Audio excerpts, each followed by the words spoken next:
Next on Relevant Radio, your favorite weekly appointment. It's time for the Nazareth Project. Faith, marriage, and family talk for the everyday Catholic. With your host, Lydia Lococo. Good morning, Archdiocese of Milwaukee. Welcome to the Nazareth Project. Faith, marriage, and family talk for the everyday Catholic. I'm your host, Lydia Lococo. I think you're probably getting kind of used to me by now, or annoyed. Either way, you've tuned in. I want to talk to you today during our host chat about something that is totally not related to any kind of faith journey, except that everything is related in some kind of way to at least my faith journey. I assume yours too. It's a personal thing to me, and so when I share it with you, I'm exposing a part of myself that opens me up for ridicule and stereotyping, or just poor Lydia. She's so truly out of it. But here's what I want to share. Here it is. Are you ready?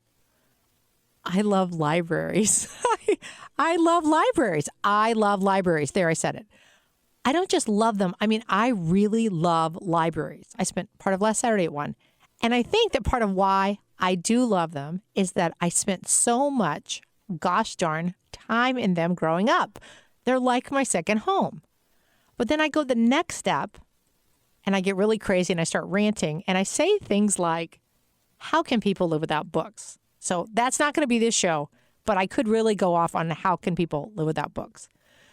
And I know all the arguments. I have the argument, I have a great Kindle and I can download all the books I want. And, the argument goes, we realize about the smell of books. Yeah, Lydia, blah, blah, blah. Those days are gone. And then I went on the web because I do research for this show. Believe it or not, there's some time that goes into this. And I looked on the websites. And the websites have titles like this. Libraries are essential. And there's even a website, I love libraries. But frankly, and I have their arguments right here in front of me. I'm going to read them to you. They were a little disappointing. So some of their arguments on why we should keep libraries, you'll love this one. Libraries are portals of the world's knowledge. Really? Have you seen the internet? Number 2, the information kept in libraries every day helps people to start their own small businesses. I'm not kidding. So does the Better Business Bureau. Number 3, if libraries are not essential, then why have some of the world's smartest and richest people, like Bill Gates, poured their time and money into them? Okay, these are not arguments for libraries. One was, librarians offer basic computer classes. No. Or lastly, librarians are the original and still best search engines. Okay, so put your favorite librarian up against Google. But anyway, back to why I will tell you why I love libraries. I love libraries because they're one of the few last communal spaces. And in that way, they function for me in a kind of sacred way, in the same way that maybe we think of cemeteries. It's something that I share civically with others. I think it's a good thing for some small bit of public money to go into the education of everybody and for the benefits of lots of people. Just like I'm glad my tax money goes for public schools, even though my children go to private schools. Libraries are a safe and communal place, solely separated out for learning. And I think that it's in our private social media-driven world, we've become more and more isolated.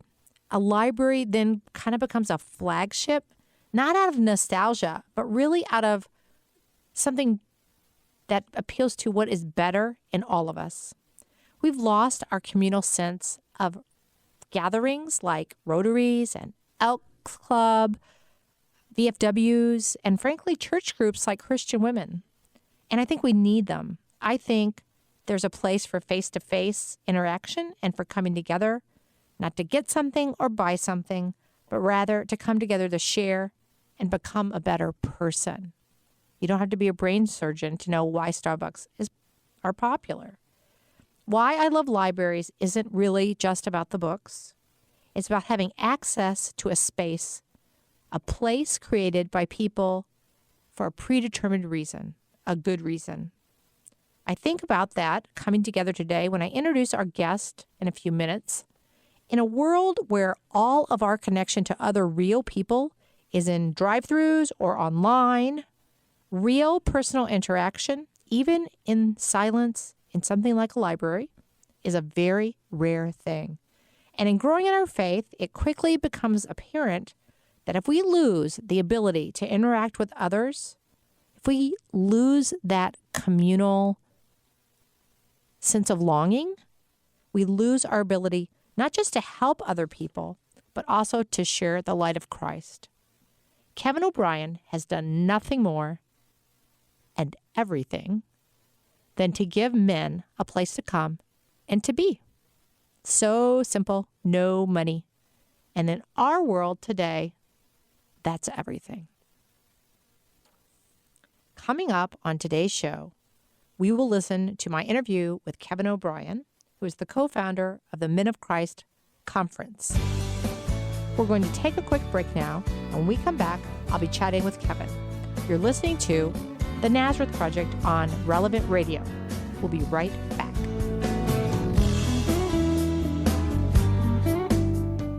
In today's car buying marketplace, the difference is the people inside the dealership. Uptown Motors sets the bar in customer service. Here's co-office manager Dar Sinoni. Dar, tell us about Uptown. And working here 24 years, you actually see how they treat their customers, not so much as just a customer, but more as a family member. You know, they're very concerned about their well-being, their kids, what they're doing. And I think a lot of people like that, and I think that's why they come back. They like the family feeling.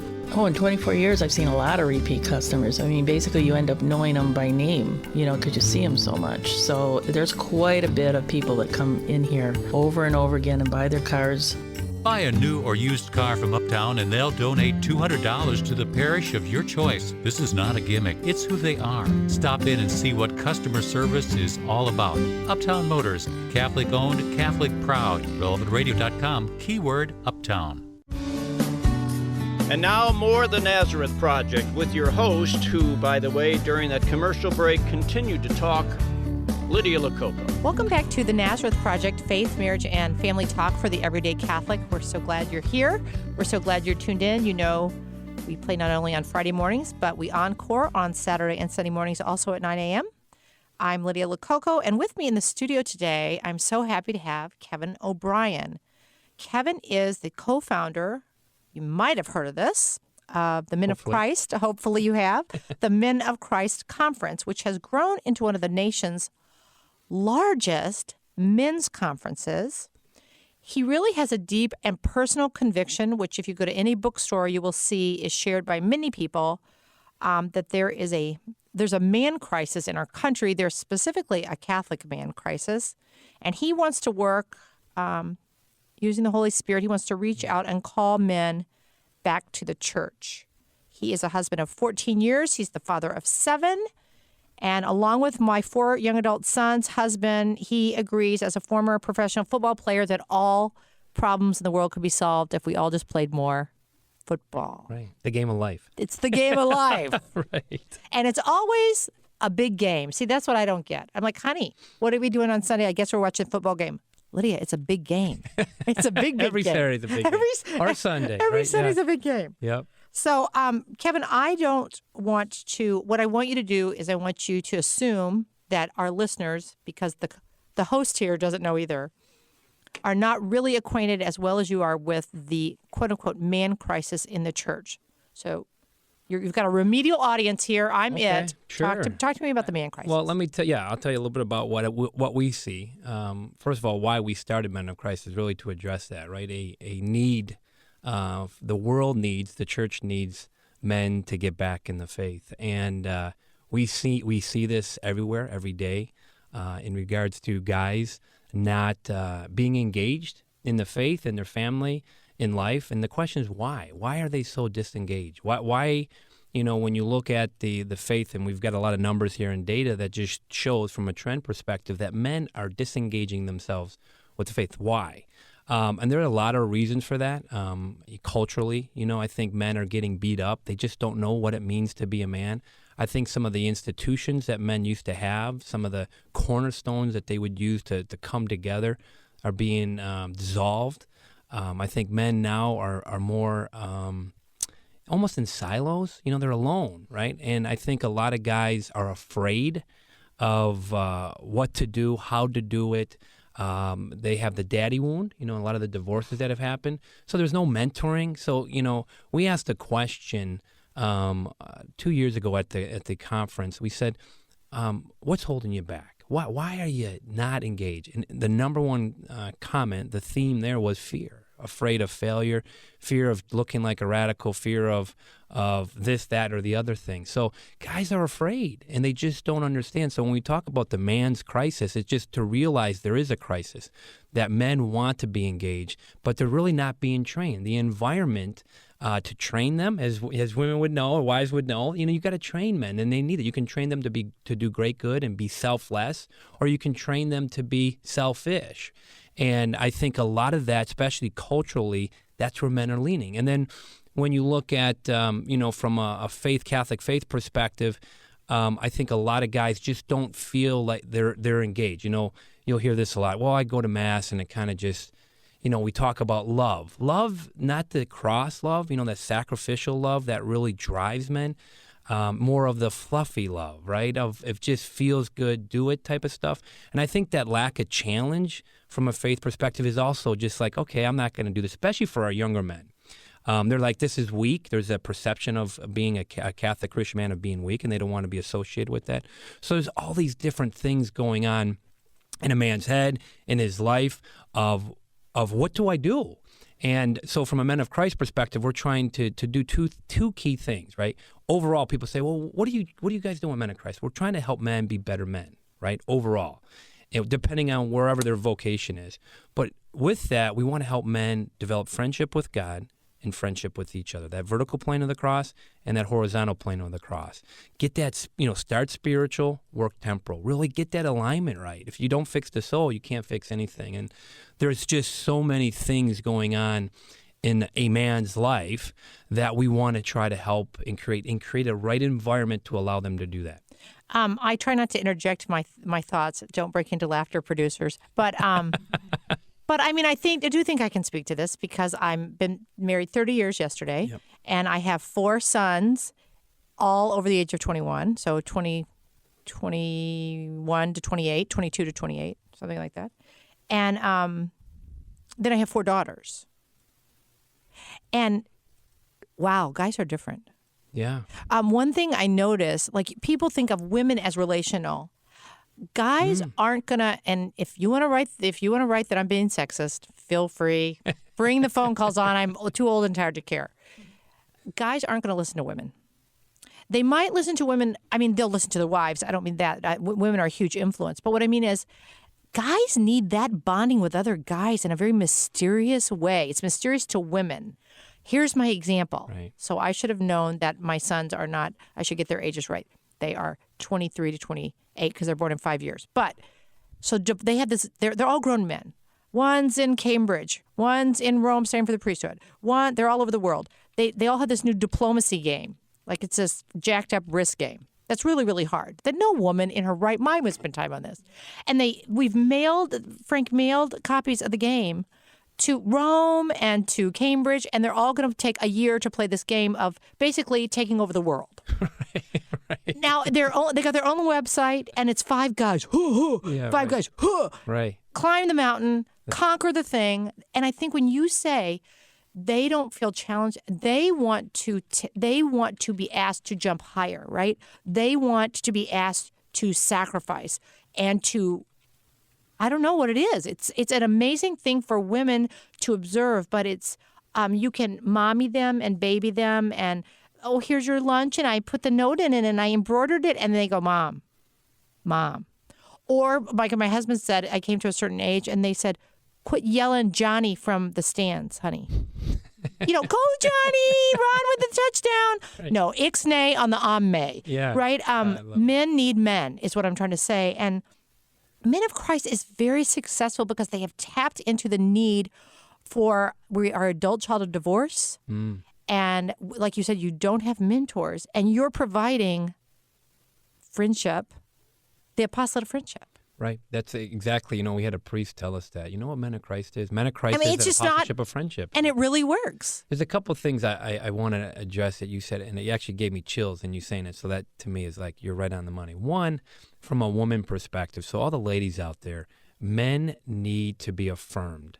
So women, when you look at femininity in its proper form, it's almost men will put that on the pedestal, and then they will lay their lives down to protect that. Right? And that those distinct differences have been taken away. Men want to be challenged. They want to grow. As we get older, we do get lazy, right? And you need that healthy, kick in the butt, the accountability stuff. And when you look at sports like, football or whatever sport it is, anything that requires sacrifice, we're always attracted to that. Why? Because that's part of our nature. Kevin. We don't understand and sometimes it. women, so we would say the same thing about ladies. You look like, oh my gosh, why are you thinking that way? Yeah. But that's the beauty, the complementarity of the sexes. Yeah. So when the two come together, it's like, wow. I had a friend of mine who was at a retreat. He called it the marriage grace. The wife gets 50% and the husband gets 50%. And the two, when they unite, come together. And it's just so powerful to see that from a male-female, husband-wife perspective, but also when we unite from a sexist perspective, right?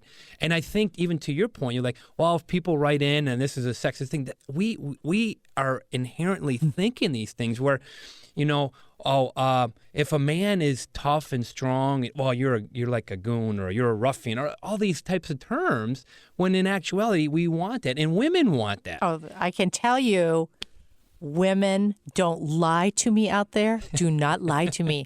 We want strong men. Absolutely. And I think right now what you have is a demasculation of men. And how do we build that back up, right? So we talk about Men of Christ, and the conference is a tool for us. Really, we're going beyond that and building dynamic men's groups, and now we're even migrating into leadership development, right? How do we build strong leaders, and what does that look like, right? How do we do that and then come together to unite? I think a lot of times guys feel alone, right? So that's how the devil can get in there and work them. You talk about pornography, it could be a whole nother topic. Oh, we got to have you on about that. Well, and that goes back to the selfishness, right? So you're training them, you're repping it out from a habit perspective to be selfish, not selfless. So how do we create an environment that allows them, sports a great vehicle to build that character to be selfless, right? To lay it down for your team. And to find a place that's socially acceptable for men to gather and be together. Yes. You also said when we were talking about, go do this. The first person that we had call us when they heard the Men of Christ was starting was a woman.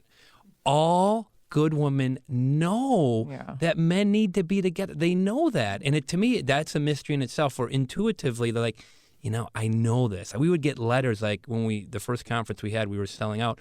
They were like, you got to get my husband. He really needs it. So I see that even with holy wives, that they just know that I need this for my man. So this going back to that complementarity of us knowing, having these instincts about each other. So anyways. What I'm going to ask you to quickly answer. So you've got, let's just say, we have a wide range of audience demographic, but let's say I'm a woman and I'm doing the dishes right now. I got to pick up from preschool probably at 11:30. And I'm thinking, what can I do to help my husband be a better husband, a better father, and raise sons who are going to be strong, godly men? And you know what every parent wants? They want their kids to grow up and be in the church. So I always think you can't give what you don't have. Absolutely. It's a principle. First thing from I think a husband-wife thing, and my wife and I always talk about that, the wife is the heart of the home. So the one thing that we try to do, and it's easier said than done, but is joy. So when my wife I come home from work, had a tough day, and she had a tough day with all the little ones, right? If she's joyful, like has a smile on her face, that just sets the tone for the rest of the evening. So that's the first thing I would say. And then this is a big deal, especially for women right now. The man is required to take and pick up the cross of leadership. Men will acquiesce that responsibility and put it down and give it to the woman. And women have a tendency to want to take over that, is to affirm men in their leadership. So husbands or wives affirm men, right? Because a lot of times that can be difficult, right? So when you start looking at, when they're trying to discipline the child, affirm that discipline, right? There may be a difference there. Pull it off to say, hey, Joe, John, Kevin, I think we should do it this way, and have those discussions. But I think that affirmation is so needed right now because there's so many conflicting messages. Guys, I mean, should I open up a door for a woman, right? That basic, simple thing is like, I don't know.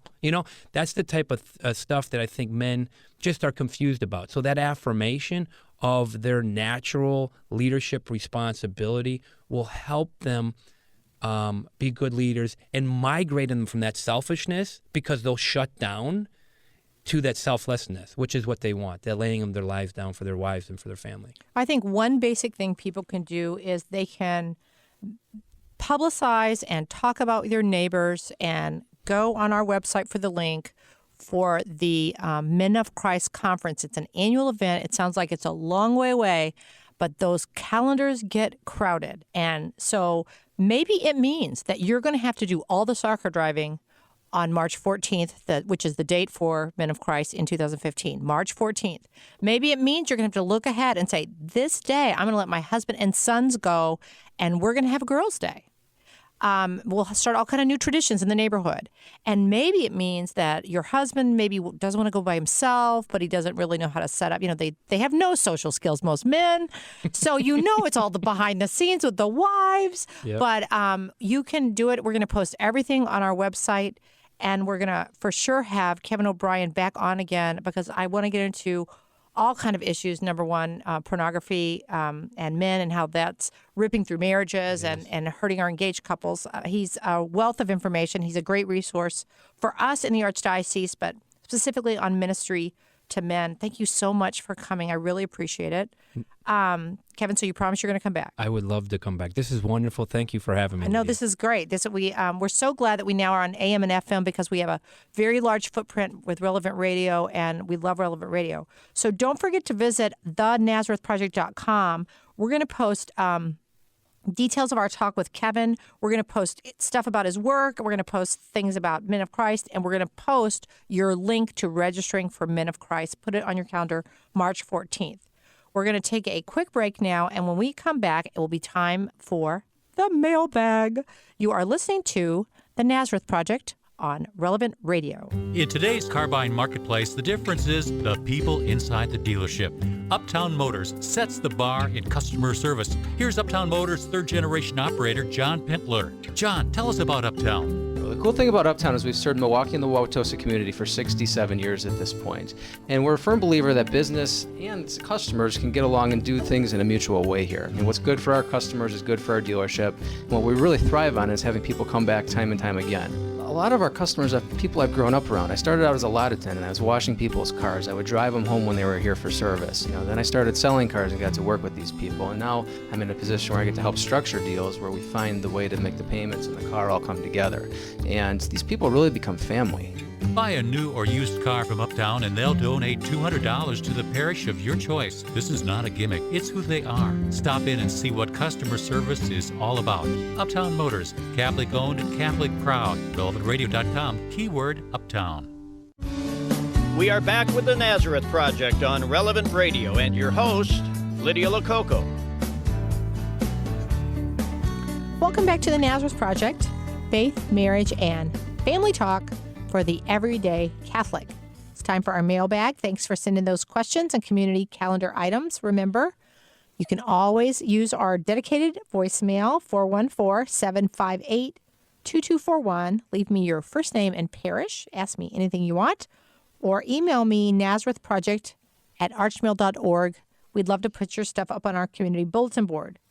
So what's coming up? I want to talk a little bit about Saturday, November 1st. It's one of my favorite events of the year. It's Women of Christ. It's at the Washington County Pavilion in West Bend. That is not too far to drive. If you think that's too far to drive, get some friends and carpool. You can register at womenofchrist.net. And I just want to share with you, first of all, why you should go. Number one, it's a fabulous day, and there's like a million women there. They're going to have tons of booths, all kind of booths and things to do and food and great talks. Gina Lair, the favorite person in my life, Gina Lair, is the MC. I won't say who suggested her. She's fabulous. They're going to have Archbishop Listecki to end the day with the Mass.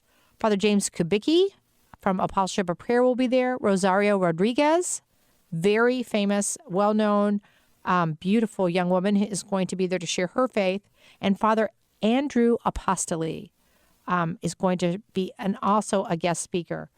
The theme of this year is Two Hearts, Jesus, Mary, Two Hearts, One Journey, Women of Christ, November 1st, 9 to 5 o'clock. Next, we want to remind you about our Mass of Hope and Healing on October 8th at St. John Vianney for those who have had a loss through pregnancy, ectopic pregnancy, stillborn, or newborn death, 6:30 p.m. Bishop Don Hine will be the presider. And I want to highlight Souls for Catholic Education Walk at Mount Mary on October 25th. Go right now to CatholicSchools.walk.org, and you can find out everything you need to know. It's going to be great. I'm going to be there. I think I'm going to be at all these things. I'm going to be at Women of Christ. I'm going to be at Mass of Hope and Healing. I'm going to be at the Catholic Schools Walk. Lastly, they won't let me in the Young Adult Conference. I won't tell you why. Wait, let's see. Oh, yeah, I'm a grandmother. So the Encounter Young Adult Conference is so great. It's one of the national Steubenville conferences for young adults. Go to arisemissions.org and register. It's November 8th, Saturday. And now, what really matters. I can put the gospel message on a blog, or we can be called to the table of the Lord and hear the homily. And afterwards, we can follow the call of the gospel, and then we can go out and share it with real people. Do you see the difference? Apostolate of friendship and love. There are books at a library, but I guess in the quiet last Saturday that I spent in amongst the shelves, there were people there too. And in the end, for me, that's what really matters. Thanks for joining us today on the Nazareth Project, Faith, Marriage, and Family Talk for the Everyday Catholic. Stay in touch with us on Facebook and Twitter. Go to our website, thenazarethproject.com. Find all kinds of information there. Remember to call me and leave me a message for our mailbag at 414-758-2241. And today's show and all our past shows are available online at thenazarethproject.com. Coming up next week, Dominic Albano, Executive Director of Arise Missions. Thanks so much for chatting this morning. I'm Lydia Lococo. We'll talk to you next Friday. God bless your day. You've been listening to the Nazareth Project on Relevant Radio. Tune in next Friday morning at 9 for more faith, marriage, and family talk with Lydia. And for more information about today's guests and topics, visit thenazarethproject.com.